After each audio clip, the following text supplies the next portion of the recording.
고린도전서 7장 1절에서 24절. 너희가 쓴 문제에 대하여 말하면 남자가 여자를 가까이 아니함이 좋으나. 너희가 쓴 문제가 뭘까요? 고린도 교인이 이 바울에게, 에베소에 있는 바울에게 편지를 썼다는 사실입니다. 그러니까 너희가 쓴 문제에 대하여, 그 편지 속에 뭐가 들어있을까요? 질문이 들어있었죠. 남자하고 여자하고 자는 게 나쁜 겁니까? 이 로마 영화를 보면은 그게 완전히 죄라고 생각을 안 하는 거예요. 그게. 그래서 지금 뭐 폼페이라는 데 가면 남자와 여자가 안고 그냥 죽은 그런 그 화석들도 있는데, 그런 것들을 보면서 뭐 그거 말고도 이제 여러 가지 얘기가 있는데, 그때 로마 사람들은 하여튼 성에 대해서 죄라는 것은 없었던 거죠. 그런 상태에서 지금 질문을 했던 거죠. 그러니까 이건 질문이 충분히 됩니다. 우리는 남자 여자 뭐 가까이 하면 안 됩니까? 이런데 우리는 압니다. 심지어는 교수가 여학생들을 가까이 해도 안 됩니다. 그 뭐 큰 일이 날 수도 있고 교수직을 못 할 수도 있어요. 그렇기 때문에 남자가 여자를 가까이 하는 것은 가까이 아니함이 좋으나 이랬죠. 남자가 여자를 가까이 아니함이 좋으나 이렇게 얘기했어요. 남자가 여자 가까이 가는 게 좋지 않아요. 어떤 사람은 되게 가까이 가는데 그게 안 좋다고 얘기하고 있습니다. 그 얘기를 쭉 이어가면서 하고 있는데, 어제는 성도가 성전이다, 그 얘기를 묵상을 했습니다. 몸이 성전인 것을 우리가 알아야 되는데, 아는 줄 알았는데 막 술 먹고 담배 피우고 욕하고 음란한 짓을 하고 이런, 아니 성전이 왜 그러냐? 그건 성전이 아니다.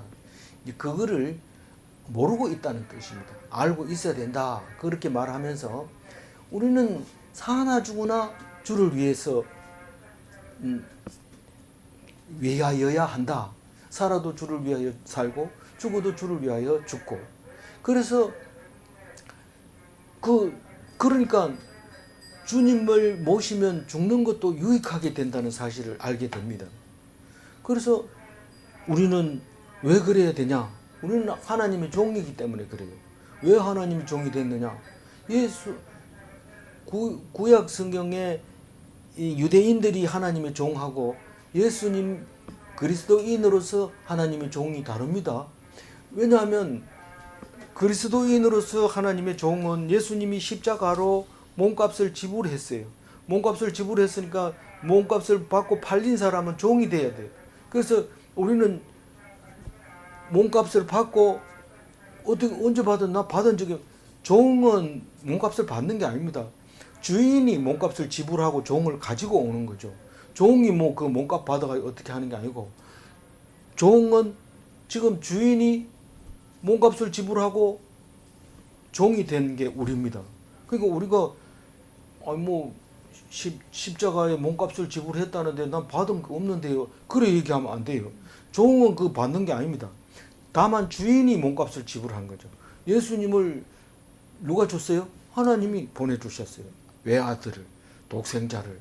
그 아들을 줘서 우리를 위해서 값을 치렀어요. 우리는 뭐가 돼야 돼요? 종이 돼야 돼요. 안 받았다고 떼쓰지 마세요. 그게 어제 묵상이었던 거죠. 종이 되는데 뭐 권한이 없습니다. 종이 되는데 무슨 권한이 있습니까? 종은 그냥 팔려가는 거죠. 우리가 팔린 사람입니다. 그래서 2절 한번 읽어볼까요, 오늘? 음행을 피하기 위하여 남자마다 자기 아내를 두고 여자마다 자기 남편을 두라. 그 아내가 있거나 남편이 있으면 둘이 가까이 있는 거는 오히려 좋아요. 그러나 아내와 남편을 놔두고 딴 사람하고 가까이 있으면 안 되는 거예요. 왜 안 된다 그래요? 죄가 되기 때문에. 음행을 해야, 그걸 음행이라 하기 때문에. 아내와 남편이 가까이 있는 걸 음행이라고 안 합니다. 오해를 하고 자꾸 뭐 거룩한 날 음행하면 안 된다, 그런 말은 아닌 거예요. 이거는 남자와 부부는 음행이라는 단어를 쓰면 안 됩니다. 그건 의무입니다. 의무. 지금 얘기를 이제 3절에 하지만 그 외에 남자와 여자를 가까이 하는 것은 죄가 되는 겁니다. 그래서 결혼을 해야 되는 겁니다. 그래도 결혼을 안 해도 남자 여자 가까이 안 하면 안 되나? 됩니다. 그게 사도 바울은 그렇게 결혼 안 하고도 여자를 가까이 하지 않았다는 증거가 있는 거죠. 어떻게 알아? 아니 지금 그 얘기를 하고 있는 겁니다. 지금 다 바울이 그 얘기를 하고 있는 겁니다. 그러니까 결혼을 하는 것은 음행을 피하기 위해서 남자는 아내를 두고 여자는 남편을 도우라. 3절을 읽어봅니다. 남편은 그 아내에 대한 의무를 다하고 아내도 그 남편에게 그렇게 할지라. 우리는 이게 무슨 말인지 알고 있어요. 남자가 원하면 아내는 들어줘야 되고 아내가 원하면 남편이 들어줘야 됩니다. 거기다가 감정을 넣어가지고 나는 오늘 싫다 뭐 이렇게 얘기한다 해가지고 되는 게 아니고 이건 의무다라고 얘기를 하고 있습니다. 이 말이 좀 이상하지 않습니다. 이게 전혀 이상하지 않습니다. 이게 이혼 사유도 되고 이렇기 때문에 이거는 다 알아듣는 말입니다. 4절 읽어봅니다. 아내는 자기 몸을 주장하지 못하고 오직 그 남편이 하며 남편도 그와 같이 자기 몸을 주장하지 못하고 오직 그 아내가 하나니. 이게 뭔 말입니까? 3절이 이해되는 걸 설명을 하고 있는 거죠. 3절을 설명하고 있는 겁니다. 그러니까 남편의 의무나 아내의 의무 똑같아요. 뭐 원하면 들어줘야 돼요. 그게 남편의 의무고 아내의 의무입니다. 그래서 두 부부는 한 몸이기 때문에 너 싫다 이렇게 한다고 되는 게 아니고 그 싫다고 못하는 거예요. 싫다 못하는 게 주장하지 못하고 이런 말입니다. 싫다 소리를 하면 안 되는 게 주장하지 못하고 이런 말입니다. 그래서 남편이 원하면 들어줘야 되고 아내가 원하면 들어줘야 된다. 그게 4절 말입니다.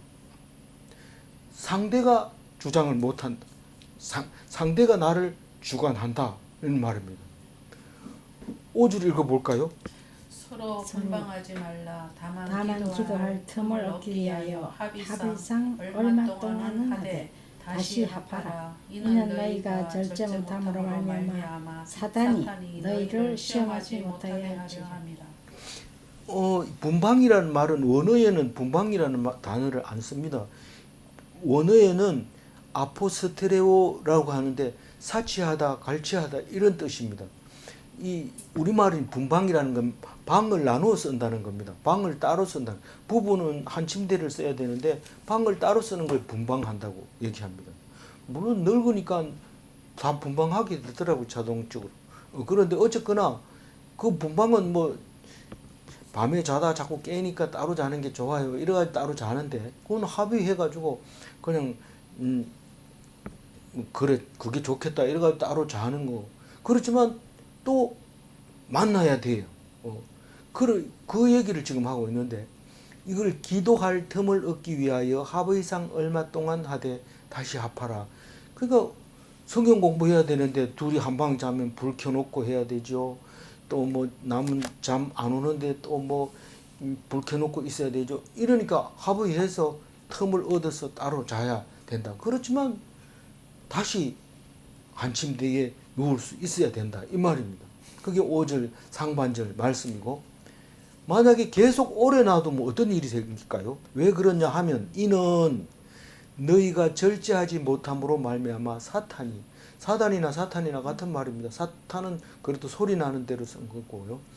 그래서 어쨌든 사탄이 시험하지 못하게 하려 함이라. 오래 놔두면 사탄이 작동을 합니다. 그래서 절제를 못하고 뭐 이러면서 딴짓을 하게 되는데 그게 주말 부부나 기러기 아빠나 이런 사람들은 아무리 강한 사람이라도 절제하기가 어렵습니다. 그래서 기독인들은 그렇게 하면 안 됩니다. 아무리 얘기해도 뭐 돈 벌기 위해서는 어쩔 수 없어요. 이러면 나중에 가보면 돈은 못 벌고 딴 집 사고 그렇게 하는 거를 여러 번 봤는데 뭐 이 말씀을 듣는 사람은 그런 사람이 없겠지만 하여튼 그런 거예요. 그래서 이 따로 산다는 거, 분방한다는 것은 아포스테레오라는 건 스테레오라는 거는 우리가 음악 들을 때 스테레오하고 같은 단어예요. 원어가 아포스텔레오. 그러니까 음이 다르게 나오는 거예요. 소리가 같은 소리로 안 나오고 다르게 나오는. 그 영어로 디프라이브라고 하는데 주지 않는다, 허용치 않는다, 속여 취하다 이런 뜻을 가지고 있어요. 그러니까 절대로 따로 있으면 안 된다. 적어도 밤에는 같이 있어야 된다. 이런 뜻이나 마찬가지죠. 그 5절 얘기가 그렇게 자세하게 설명을 해놨어요. 그런데 딴 얘기하면 안 됩니다. 뭐 왜 안 돼? 이러고 따지면 안 됩니다. 6절 읽어봅니다. 그러나 내가 이 말을 하면 허락이요 명령은 아니니라. 그 따지는 사람 있으면 그래 그러면 좋은 대로 해라. 자신 있으면 해라. 그래서 날마다 시험에 들지 말게 하옵시고 할 때 그 사탄이 시험하는 것을 이길 수 있으면 날마다 기도하면서 하루에도 몇 번씩 기도하면서 잘 견뎌라. 그렇게 하고 하면 됩니다. 허락이요 명령이 아니라 명령은 율법을 얘기합니다. 이거 지키지 않으면 출교당할 수도 있고 지키지 않으면 하나님이 인정하지 않을 수도 있습니다. 그게 명령이고 허락은 그냥 할 수도 있다. 그러나 권고사항이다. 다른 말로 우리나라 말로 허락이라는 말을 쓸지 개역 한글에는 권도라고 나와 있고 그거를 지금 말하고 지금 우리가 쓰는 말로 하면 권고, 권면, 충고, 용서, 관용, 계명은 아니에요. 계명은 명령을 계명이라고 해요. 그래서 따로 딴방 자지 마라. 이건 명령이 아니에요. 그건 따로 잘 수 있어요. 그렇지만은 분명히 얘기하는데 같이 떨어지지 마라. 그 얘기를 하고 있는 겁니다. 그러니까 우리가 사회생활을 할 때 집을 지으려면 허가를 맡아야 되는 게 있고 신고를 해야 되는 게 있습니다. 현행 법상의 허가는 명령입니다. 요거 이대로 하면 안 돼. 허가 안 내주면 못 합니다. 그게 명령입니다. 법입니다. 근데 신고는 내 마음대로 해놓고 이렇게 했습니다라고 얘기를 하는 게 신고입니다. 그게 허락과 명령으로 구분할 수 있는 거죠. 그러니까 왜 신고를 해야 되는데요? 우리가 그렇게 집을 지었거나 뭐 그렇게 함으로써 정책을 해야 될 때 그걸 보호받으려면 신고를 해야 돼. 나중에 뭘 하려고 하는데 그게 신고가 안 돼 있으면 그 권리 행사를 못 하게 되는 거죠. 마찬가지로 우리는 이 부부 생활을 할 때 남은 이렇게 하는데 우리도 이렇게 하자. 그게 아니라 이건 그때 당시에 어쩔 수 없이 하지만 나는 분명히 얘기한다. 부방하는 것은 사탄이 시험하기 쉽다.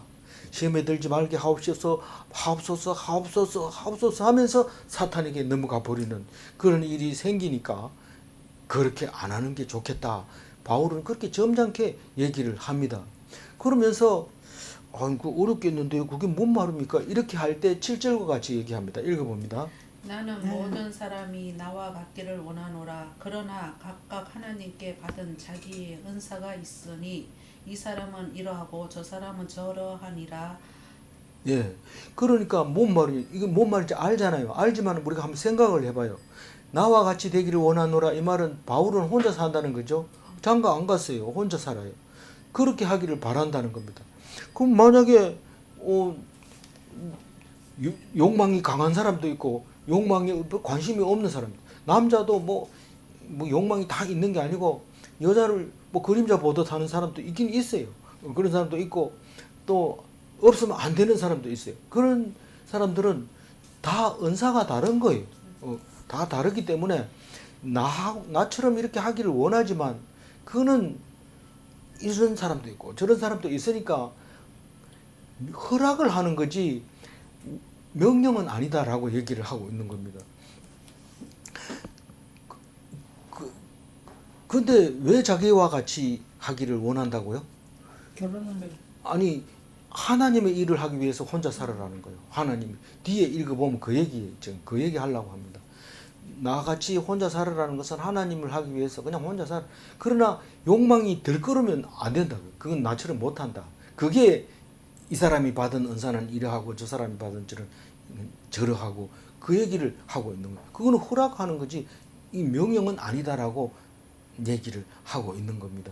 8절 읽어봅니다.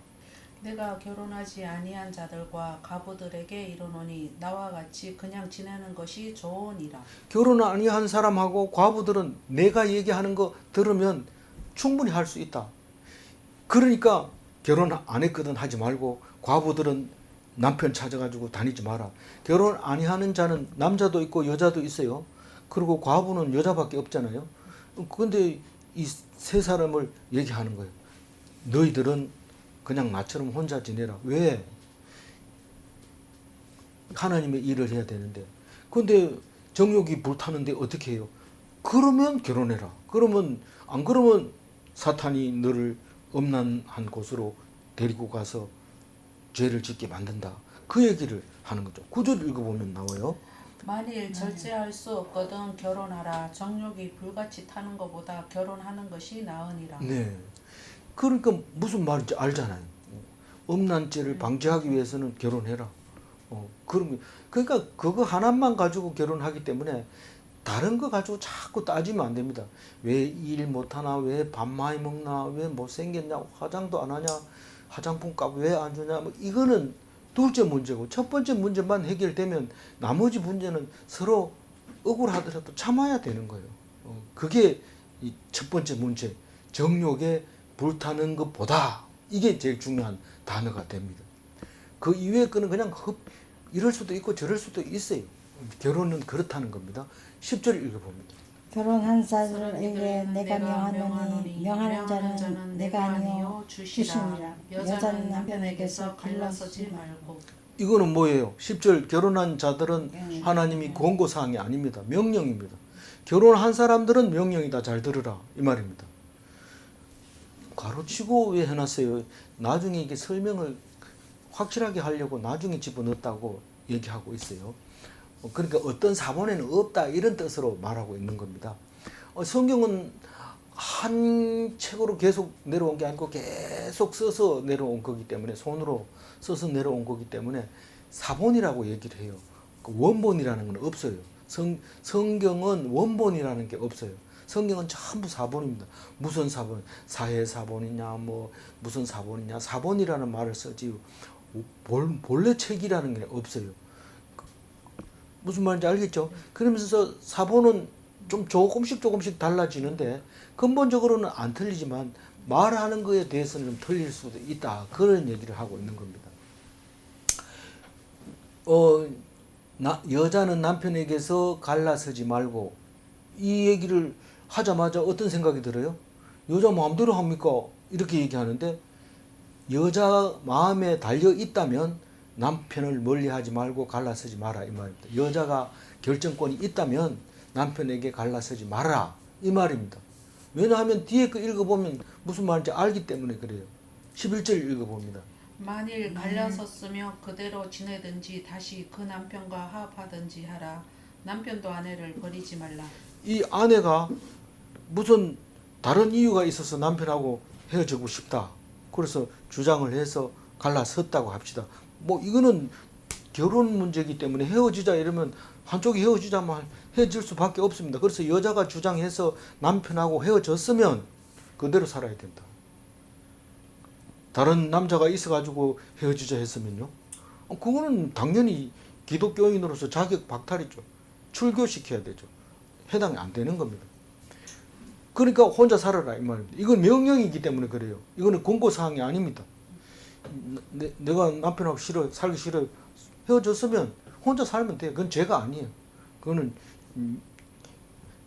그런데 딴 사람하고 살면 기독교인으로서는 자격이 박탈되는 거예요.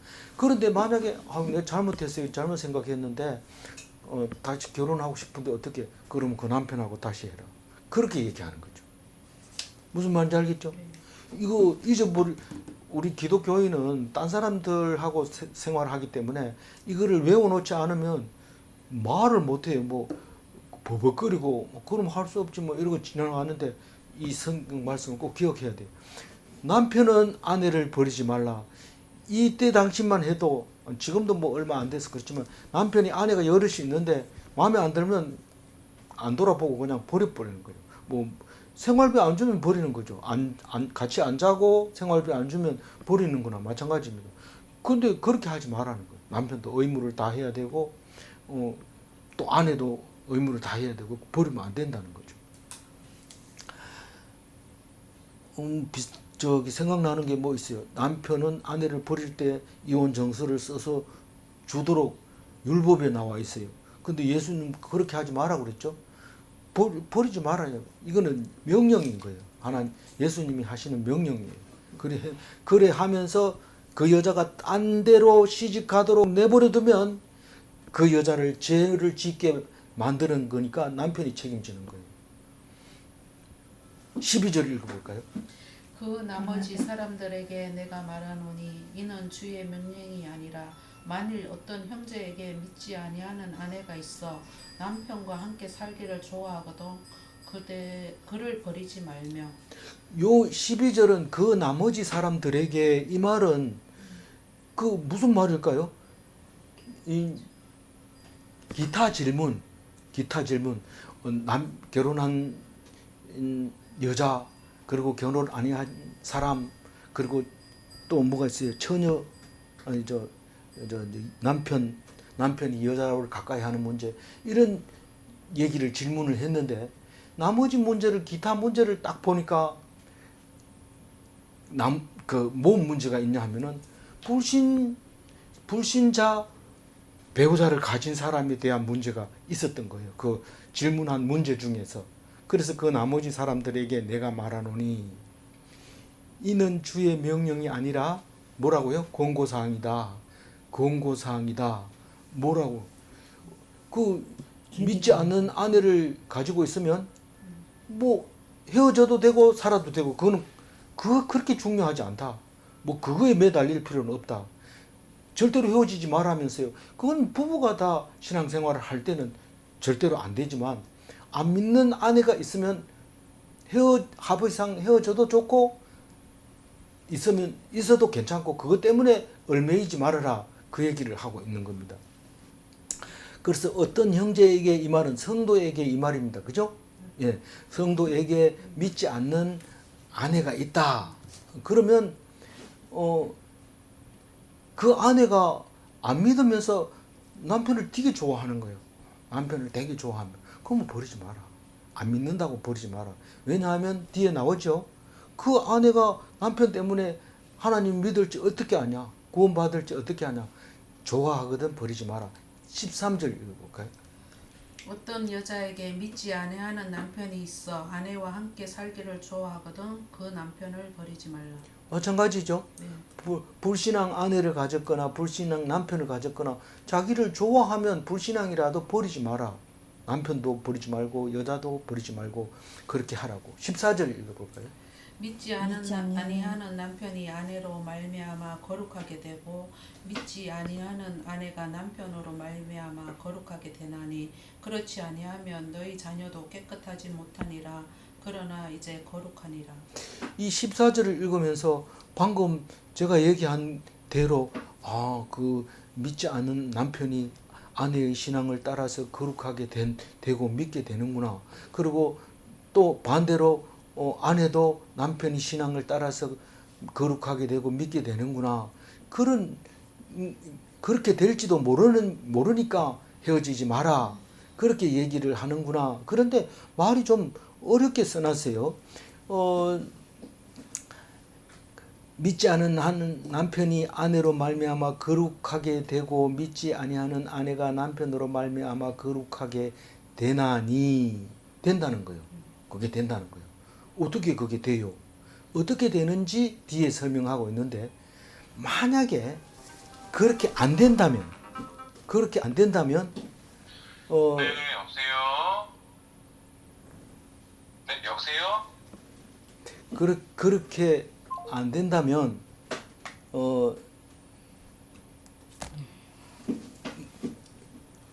두 부부가 다 신앙을 안 가지게 된다면 어떻게 된다고요? 네, 여보세요?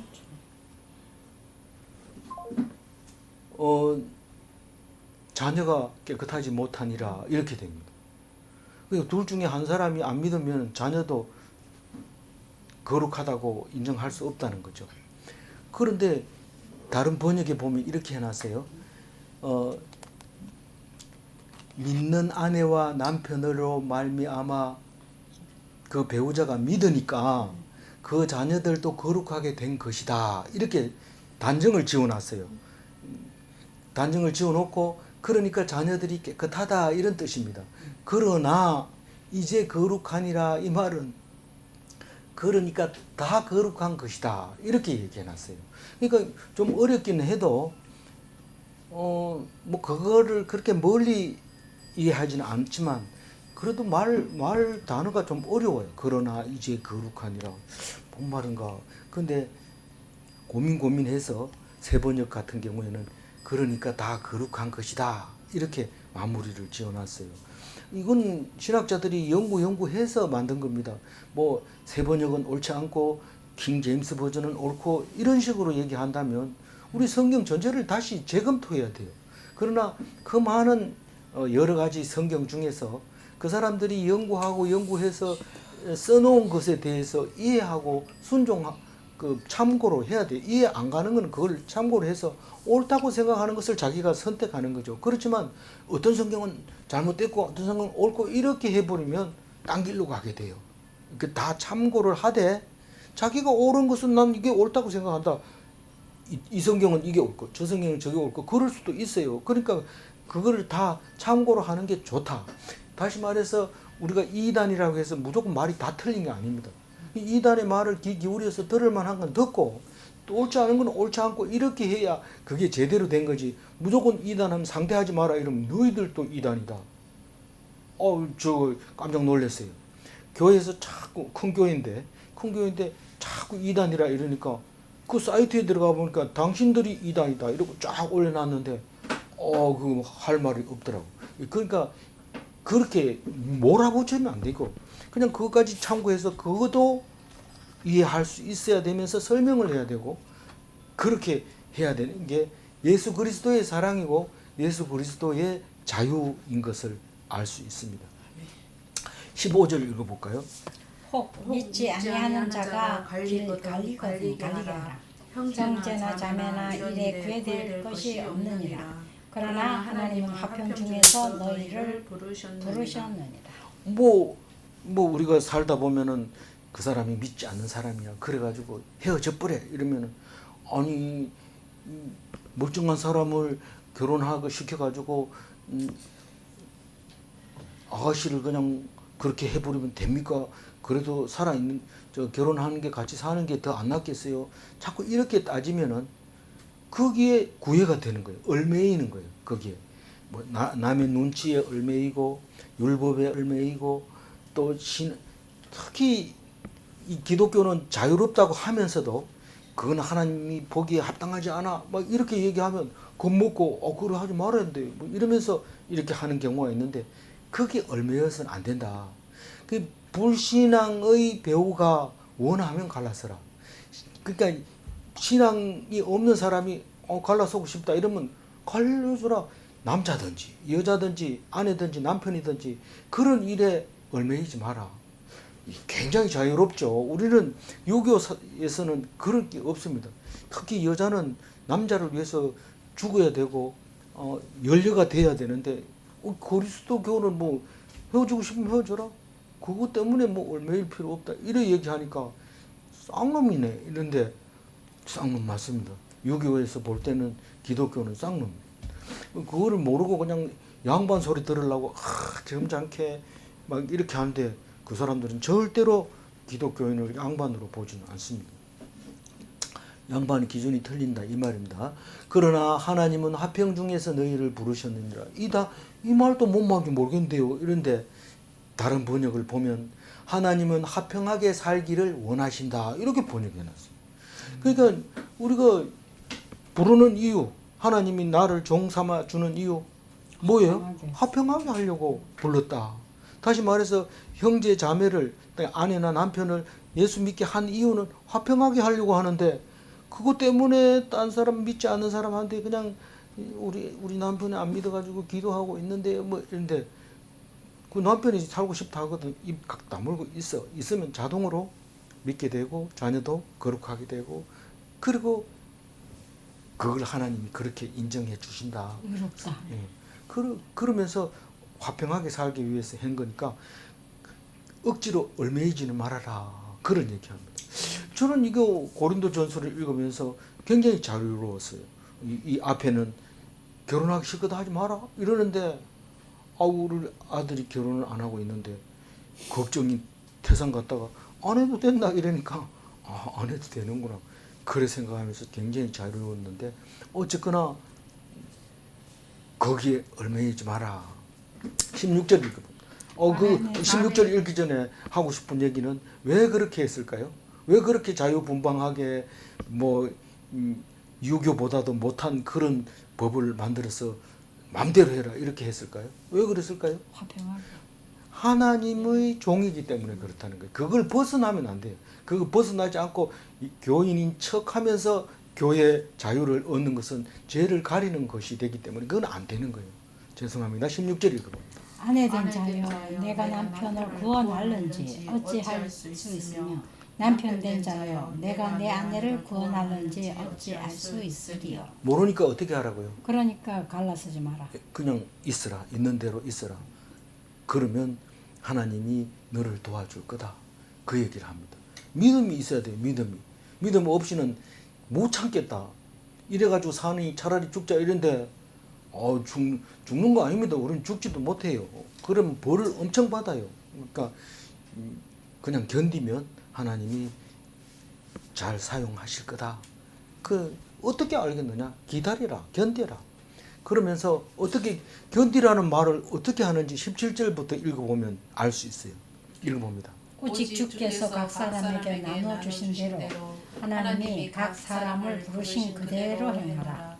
내가 모든 교회에서 이와 같이 명하노라. 명하노라는 명령입니다. 율법입니다. 이거는 강제로 해야 되는 겁니다. 만약 못하면 출교시켜야 되는 겁니다. 그러니까 나눠주신 대로 해라. 다른 얘기 할 필요 없습니다. 그냥 이 말 그대로 하면 되는데 만약에 다른 여자가 마음에 든다 해가지고 그 하나를 더 얻는다. 그럼 안 된다는 거예요. 그건 제가 그냥 급조해가지고 예화를 들은 거지만 그래 하면 죽은 거가 가가지고 못생겼고 말도 안 듣고 잘 할 줄은 모르는데 어떻게 그대로 해라. 부르신 그대로 행하라. 내가 명령한다. 너희들 마음대로 너 의도대로 네 노력으로 뭐 하려고 하지 마라. 이게 명령이에요. 그게 뭐예요? 그게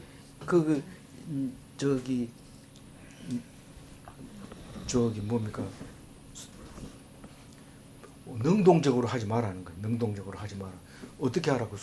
그냥 주어지는 대로 피동해서 하나님 하라는 대로 해라는 거예요. 18절 읽어봅니다. 할례자로서 부르심을 받은 자가 있느냐? 무할례자가 되지 말며 무할례자로 부르심을 받은 자가 있느냐? 할례를 받지 말라.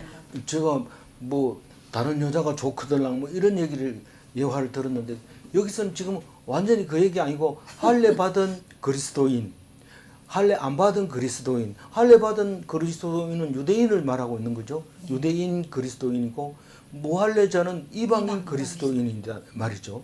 그런데 왜 무할례자가 되지 말며 이랬냐면 그 옛날에 기독교인이 딱 되고 나니까 할례 받은 게 그렇게 자랑스러웠는데 기독교인이 되고 나니까 할례 받은 게 오히려 부끄러운 것 같아. 그래가지고 그거 흔적을 지운 사람도 있었다는 거예요. 배경 주석을 보면. 그러니까 그런 짓을 하지 마라. 그럼 뭐냐?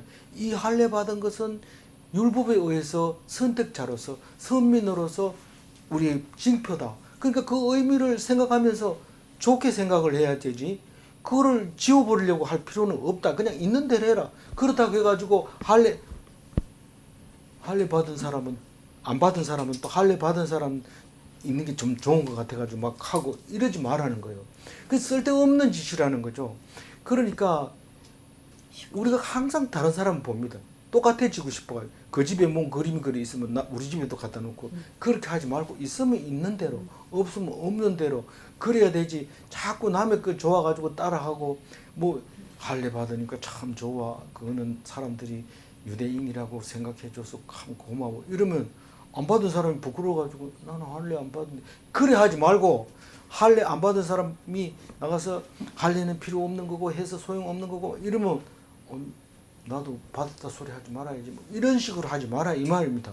그럼 자기가 준 거 가지고 그냥 감사하고 그렇게 살아가야 된다고 얘기하는데 이게 중요한 얘기입니다. 나눠주신 대로 부르신 대로 이게 중요한 겁니다. 19절 읽어볼까요? 할례 받는 것도 아무것도 아니요 할례 받지 아니하는 것도 아무것도 아니로되 오직 하나님의 계명을 지킬 따름이니라. 그 19절 말씀도 읽기는 읽는데 이게 뭔 말인가 싶지만 할례 받는 것도 계명으로 할례 받았잖아요. 그러니까 이게 계명으로 할례를 받았는 것뿐이다 이 말이잖아요. 근데 지금 예수님이 오셔서 그 계명을 안 받아도 돼요. 왜냐하면 예수님이 대신 십자가를 졌으니까. 그러면 그럼 뭐 할례를 받은 사람은 죄도 없는데 예수님이 대신 죄를 져줬고 안 받은 사람은 원래 죄가 있으니까 예수님이 십자가 졌으니까 죄를 그럼 할례 안 받은 사람의 은혜 더 크네? 이론적으로는 맞아요. 그래서 죄 많은 곳에 은혜가 크다. 그런데 그걸 부러워가지고 나도 죄 져야지. 이렇게 하면 말이 안 된다 이 말입니다. 그 말이죠. 예, 그 말이에요. 이게 그 말이라서 계명을 지킨 것뿐이기 때문에 이 할례를 했을 때 그걸 자꾸 생각하고 있어야 돼요. 이게 아무것도 아니요 이 말은 율법의 조문으로는 구원받지 못한다. 율법에 있는 걸 그대로 육체가 따라한다고 해가지고 구원받는 게 아니다. 할례는 어디다 해야 된다? 마음에다 해야 그래야 구원받는다. 그 말입니다. 누가 가르쳐줬어요? 예수님이 가르쳐줘 직접 얘기했어요. 할례자들아 마음에 할례를 하지 몸에다가 상처를 내지 마라. 이렇게 하는 것을 읽었잖아요. 그죠? 네. 20절 읽어보면 각 사람을 부르심을 받은 그 부르심 그대로 지내라. 나를 어떻게 불렀어요? 전중마미로 불렀어요. 그럼 그대로 있어요. 저 사람이 좋아가지고 나 그 사람 따라 하려고 막 열심히 하고 그러지 마라. 뭐 그렇게 따라 한다고 해도 되는 게 아니다. 전중마미만 그래요? 다른 사람 다 똑같잖아요. 각 사람 각자 다른 사람은 참 멋있는 직업을 가지고 있는데 나는 왜 이런 직업 줘요? 그거 괜찮다 그거 괜찮다. 그 얘기를 지금 21절에 하고 있습니다. 괜찮다 21절. 내가 종으로 있을 때에 부르심을 받았느냐 염려하지 말라. 그러나 내가 자유롭게 될 수 있거든 그것을 이용하라. 네가 종인데 예수 믿어요. 그럼 교회 가보면 종은 따로 앉히고 양반 따로 앉히고 옛날에 우리 교회 만들어서 그런 일이 있었어요. 그런 일이 있고 종이 따로 앉고 양반이 따로 앉아서 예배 드리다가 혼줄이 나가지고 다시는 그 칸막이를 없애버리고 같이 예배 드리는 그런 기독교 역사가 있습니다. 그런 것은 그 얘기 하려고 하는 게 아니고 종으로 있을 때 부름을 받았으면 종이 뭐 어때 이런 말입니다. 하나님이 준 건데 그러나 진짜는 하나님 안에서 네가 최고 자유롭다. 왜냐하면 예수님을 믿었기 때문에 율법도 통제할 수 없고 그 누구도 너를 어떻게 할 수 없다. 빼앗아 갈 수 없다. 그 얘기를 지금 21절에 하고 싶은 거죠. 그래서 염려하지 말라는 거예요. 그러나 혹시 네가 종으로 돼 있을 때 내가 풀어줄게. 네 자유인이 되라. 로마 시대 때도 마찬가지입니다. 그렇게 했는데 내가 나가가지고 자유인이 될 자신감이 없어요.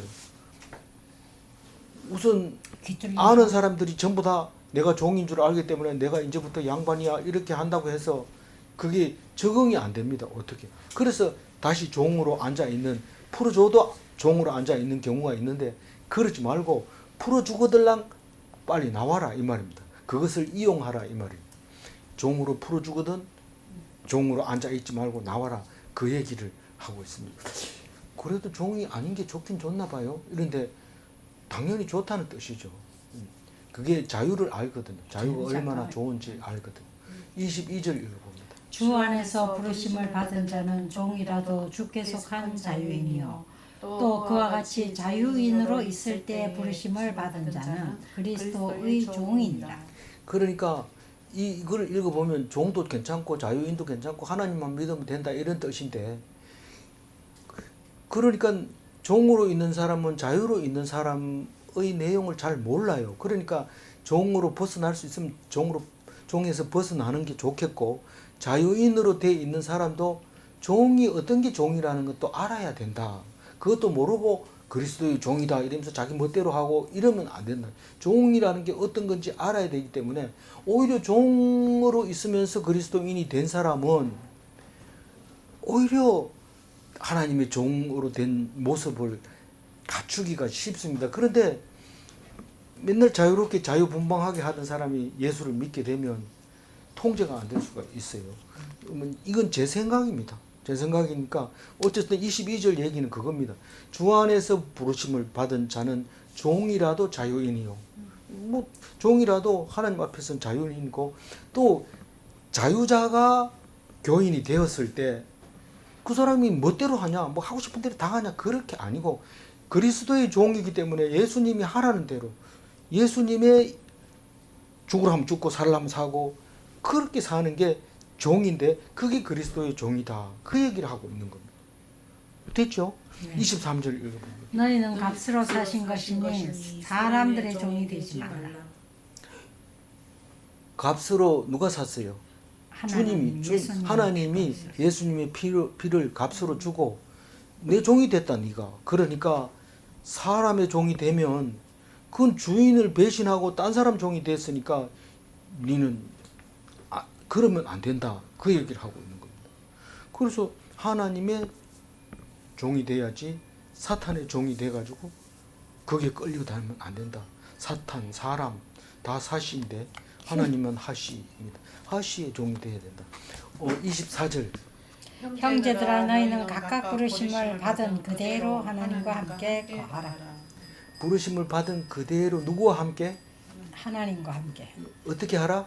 거하라. 거하라, 살라, 생활하라, 삶을 가져라 이런 뜻입니다.